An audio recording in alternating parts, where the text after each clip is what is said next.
Hi there. Hey, it's a week before Thanksgiving, and if you're like most people, you're sitting there debating what in the world you're gonna bring.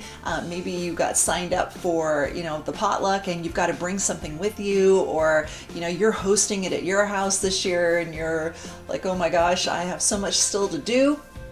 Understandable, we're all kind of wondering the same thing. What am I going to make and what am I going to buy? There's so many recipes out there, right? So many things to choose from. I mean, from the bird to the green beans to the mashed potatoes, the sweet potatoes, and everything else. But so few people think about the one thing that I think is completely essential for Thanksgiving dinner, and that is cranberry sauce. And this is the time of year, when we see fresh cranberries in the market. And, when I was a couple months ago, when I was on the East Coast vacationing with my family, we drove through Vermont and Massachusetts all the way down to Cape Cod. And I thought, Cape Cod to me is known for, its Ocean Spray cranberries, and while Ocean Spray is of course a huge commercial producer of cranberries, they're not the only ones. And so I researched a little bit, where could we drive on our way to Cape Cod and see cranberry production like firsthand. I mean, I want to see how these things grow. I want to see what's involved. I want to talk to the farmer if I can. And sure enough, I found a little organic cranberry farm that we pulled off the road to go visit. And here's a little clip from my trip. Hey, so today I'm in Carver, Massachusetts, outside of Plymouth, south of Boston, on my vacation, and I decided to stop at a cranberry farm, and that's behind me. As you'll see, the cranberries are growing in this bog behind me, and we just had a wonderful time learning about cranberries from the owner of Fresh Meadows. And she runs this cranberry farm, and she explained how the cranberries grow. And since I'm such a big fan of cranberries and we've got cranberry season coming up soon, I thought it'd be fun to learn a little bit more about cranberries. So one of the things they do to harvest them is flood this entire bog with water, and they do their harvest then, usually in the month of October and sometimes even into the month of December. But this time of year, October, November, is harvest time, and this is when you'll be seeing cranberries coming onto the market. And so I'm going to be buying some from Donna, who gave us a tour just now, and we'll be making some cranberry sauce very soon. So before we get much more into cranberries and cranberry sauce, why should we be eating cranberries? Cranberries are super nutritious. They are loaded with antioxidants, they are high in fiber, and they themselves are low in sugar. They are bursting with vitamin C, so they're great for the immune system, and they are just simply delicious. Of course, not everybody loves them, and they are very, very tart if you eat them alone. And so, unfortunately, one needs to add a little bit of sweetness to sort of counteract that acidity or tartness from the cranberry. But by the time you add all the sugar that's in normal cranberry sauce, I mean, you're sort of negating the health benefits of the cranberry, right, by adding all of this sugar. So when I make cranberry sauce, I tend to err on the side of less is more. And what I'll do is kind of cut the sugar quantity in about half of just about any recipe out there. And if for some reason one day I have a little bit of a sweet tooth and I feel like my cranberry sauce needs a little more sweetness, I can add a few drops of liquid stevia to it and just make it seem a little bit sweeter without adding extra calories or carbohydrates or sugar to the sauce, but I still get that little bit of sweetness that I might be looking for. But the cranberry really belongs on the Thanksgiving dinner for this very reason. The acidity from the fruit counteracts beautifully with all of the fat that's on the dinner plate, right? There's the gravy. Although the turkey isn't very fattening itself, it probably is cooked in some kind of butter, or if you've deep fried it, there's certainly going to be the fat from that.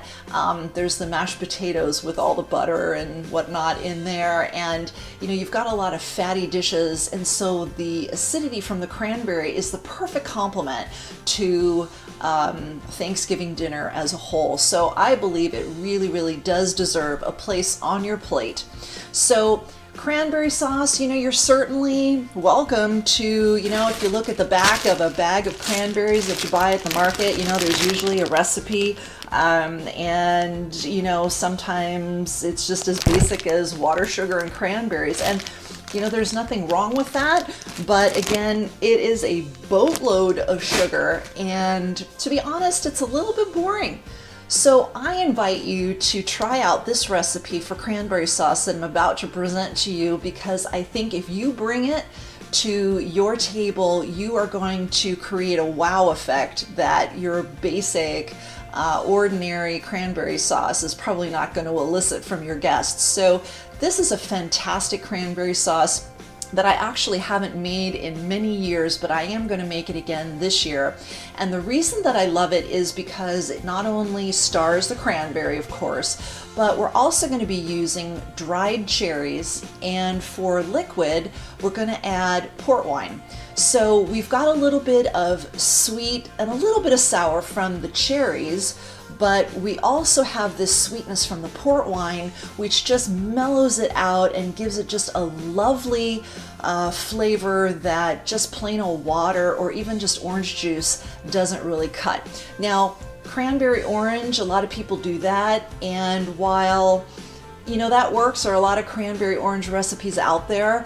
To be honest with you, I find that just a little bit too acidic. You've got the acid from the cranberry, the acid from the orange juice. It's just a little bit too acidic. What I like about this recipe is that we're using wine, a sweeter port wine, which is really a dessert wine, right? And dried cherries to counterbalance the cranberry, and I think it just balances out beautifully. So let's get to it. Okay, so what we'll need for our cranberry sauce is, of course, cranberries, and this is one bag. It says 8 ounces on the bag. It's really 2 cups of cranberries, and of course, when you take them out of the bag, you're going to want to wash them.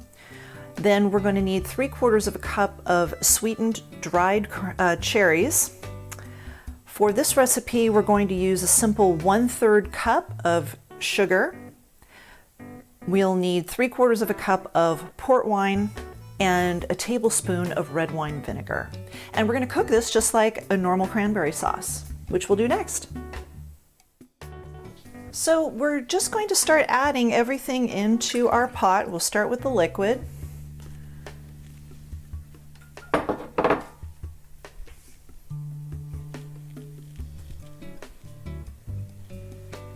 I'm going to now add the vinegar and the sugar, and we'll just start by dissolving the sugar.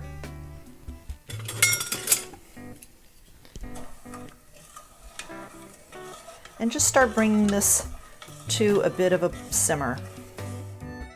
So the goal is to eventually not see the sugar through the wine. You don't want any of those granules there. You want it to start dissolving and melting into the liquid. All right, and the sugar has dissolved, so now I'll add the cranberries.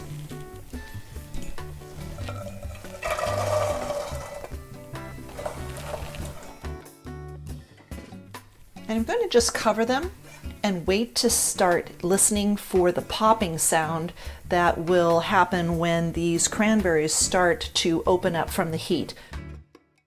So cook them for 5 to 7 minutes, and at that point you're going to add the dried cherries and give that a stir. As they rehydrate themselves, they'll be absorbing a lot of the liquid that you still see in the pot here, so don't worry that it looks runny. You're going to cook them about another 5 minutes on low without the lid this time so that the liquid can evaporate. So here you can see that even after just a couple of additional minutes now, cooking it once the cherries are in, that it's thickening up. So we'll just cook it a couple more minutes. So you can see how this has really thickened up after 10 minutes of cooking. And it will continue to sort of gel as it cools. And if you tasted it right now, you would note that the cherries are still somewhat dehydrated. And so by them sitting in this maybe for a couple hours as this cools down, they will plump up even further and be sort of reconstituted by then. So this isn't something you're going to be eating right away, so don't judge the cherries quite yet. They're going to need to sit for a little bit, but this looks delicious. All right, so the cranberry sauce is done cooking, and I'm just going to leave it in the pot and let it come to room temperature, and then I'm going to store it until it's time to eat it with my Thanksgiving dinner. But I'm going to try a little bit of it and just kind of see how it turned out. Oh wow, I love this, and I hope you do too. It's just the right amount of acid with sweetness, not too sweet, yet really flavorful, thick so that it is a relish, which is what it's supposed to be on your Thanksgiving plate, and it is over the top good. I think that even the most devout cranberry hater might give this a try and discover that they actually do in fact like cranberries. So I hope you enjoyed watching this video. If you did, make sure you click the like button down below. If you haven't subscribed to the channel yet, please do so. Share this video with a friend, and of course, stay tuned for more wonderful recipes throughout the fall season and into winter. And in the meantime, I do wish you a lovely Thanksgiving holiday. Thank you for watching.